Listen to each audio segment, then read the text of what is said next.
கோடை வெப்பத்திலிருந்து பொதுமக்களை காத்திட லைஃப் லைன் மல்டி ஸ்பெஷாலிட்டி மருத்துவமனையின் சார்பாக சென்னை மயிலாப்பூரில் நீர்மோர் பந்தல் திறப்பு விழா நிகழ்ச்சி நடைபெற்றது. சென்னை மாநகரின் புகழ்பெற்ற லைஃப் லைன் மல்டி ஸ்பெஷாலிட்டி மருத்துவமனையினுடைய நிர்வாக இயக்குனர் மருத்துவர் JS ராஜ்குமார் அவர்கள் வெங்கடேச அக்ரகார தெருவில் நீர்மோர் பந்தலினை திறந்து வைத்து பொதுமக்களுக்கு மோர், வெள்ளரி உள்ளிட்ட வெப்பத்தை தணிக்கக்கூடிய உணவுப் பொருட்களை வழங்கினார். கோடை வெப்பம் உட்பட பல்வேறு காரணங்களால் நம் உடலில் ஏற்படும் நீரிழப்பினால் வருடம்தோறும் 3 லட்சத்திற்கும் அதிகமானோர் உயிரிழப்பதாக மருத்துவர் JS ராஜ்குமார் அவர்கள் தெரிவித்துள்ளார். எனவே பொதுமக்கள் கோடை வெப்பத்தில் இருந்து தங்களை பாதுகாத்திட மிக அதிக அளவில் நீர் ஆகாரங்களையும் நீர்த்தன்மையுடைய உணவுப் பொருட்களையும் உட்கொள்ள வேண்டும் என அவர் வலியுறுத்தியுள்ளார். வணக்கம், என் பேர் டாக்டர் JS ராஜ்குமார்.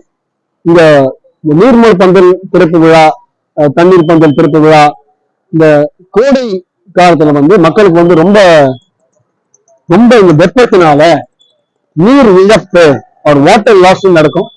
இதனால வயசானவங்களுக்கும் சின்ன பசங்களுக்கும் நிறைய நீர் இழப்பினால பல வியாதிகள் வரலாம்.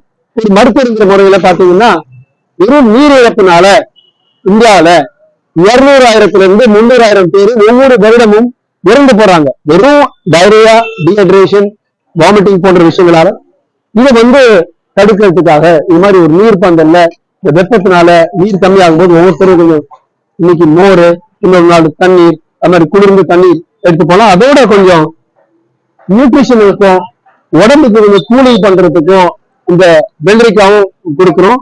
இந்த காம்பினேஷன் வெள்ளரிக்காவும் தண்ணியும் அல்லது நீர் மோரும் வெள்ளரிக்காங்கிறது மக்களுடைய ஒரு ஆரோக்கியத்துக்கு ரொம்ப நல்லா இருக்கும்.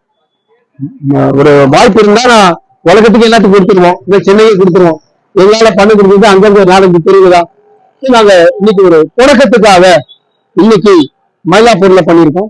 இன்னும் ஒரு சின்ன விஷயம், ஒரு வருஷத்துக்கு ஒரு மாசத்துக்கு முன்னால ஹெவன் ஃபார் அனிமல்ஸ்ங்கிற ஒரு நிறுவனத்தோடு சேர்ந்து 2500 இடங்கள்ல சென்னையில இந்த நீர் குமிழிகள் வச்சிருக்கிறோம். அதாவது ஆடுகள், மாடுகள், நாய்கள், இதெல்லாம் பறவைகள் இதெல்லாம் தண்ணி குடிச்சு போறதுக்கு நம்ம தமிழ் மரபு, தமிழ் பண்பாடு வள்ளலார் சொன்ன மாதிரி வாடிய பயிரை கண்டதும் என் மனம் வாடினேன்னு ஒரு பயிரை பார்த்து கண்ணீர் விட்டாரு வள்ளலார் ராமலிங்க அடிகளார்.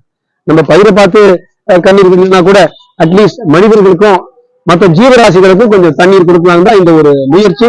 ஆண்டவ புண்ணியத்துல இதனால மக்களுக்கு நல்லது நடக்கணும். எப்படி அந்த 2500 நீர்க்குடிகளும் நிறைய விலங்குகளுக்கு நல்லது பண்ணிட்டே இருக்கோம், மனிதர்களுக்கு நம்ம எவ்வளவு முடியுமோ பண்ணுங்கிறது எங்களுடைய ஒரு முயற்சி. இந்த முயற்சியில பலருடைய முயற்சி, பலருடைய வேர்வை. நானும் இப்ப வெறுத்துட்டு இருக்கேன், ஆனா பலர் சேர்ந்து வெறுத்ததுனாலதான் இது இன்னைக்கு உண்மையா இருக்கு. அந்த இந்த முயற்சியில ஈடுபட்ட நல்ல உள்ளங்கள் நிறைய பேருக்கும் நன்றியை செலுத்தி இங்க இருக்கிற மக்களுக்கு இதனால நன்மை நடக்கணும்னு ஒரு மனசோடு நாங்க பண்றோம். வாழ்க தமிழ், வாழ்க தமிழர்கள், ஜெய்ஹிந்த், ஜெய் பாரத். கோடை வெப்பத்திலிருந்து சிறு பறவைகள், சிறு உயிரினங்கள், நாய், பசு உள்ளிட்ட கால்நடைகளை காத்திட சென்னை மாநகரம் முழுவதும் தொண்டு நிறுவனத்தின் உதவியோடு 2500 இடங்களில் தண்ணீர் கோலைகள் வைக்கப்பட்டிருப்பதாகவும் அது சிறு உயிரினங்களான கால்நடைகளுக்கான நீர் ஆதாரங்களாக விளங்கும் என நம்பிக்கை தெரிவித்ததோடு பொதுமக்கள் தங்களை சுற்றியுள்ள கால்நடைகள் மற்றும் பறவைகள் உள்ளிட்ட உயிரினங்களுக்கு தங்கள் இல்லங்கள் மற்றும் அதனை சுற்றியுள்ள பகுதிகளில் சிறு சிறு பாத்திரங்களில் தண்ணீர் வைப்பதன் மூலம் அந்த சிறு உயிரினங்கள் தங்களின் தாகத்தை தீர்த்துக் கொள்ள முடியும். எனவே பொதுமக்கள் தங்களால் இயன்ற அளவு கால்நடைகளுக்கும் சிறு சிறு பறவைகளுக்கும் சின்ன உயிரினங்களுக்கும் தாகத்தை தீர்க்கும் பொருட்டு ஆங்காங்கே சிறு சிறு பாத்திரங்களில் தண்ணீரை வைக்க வேண்டும் என அவர் கேட்டுக்கொண்டார்.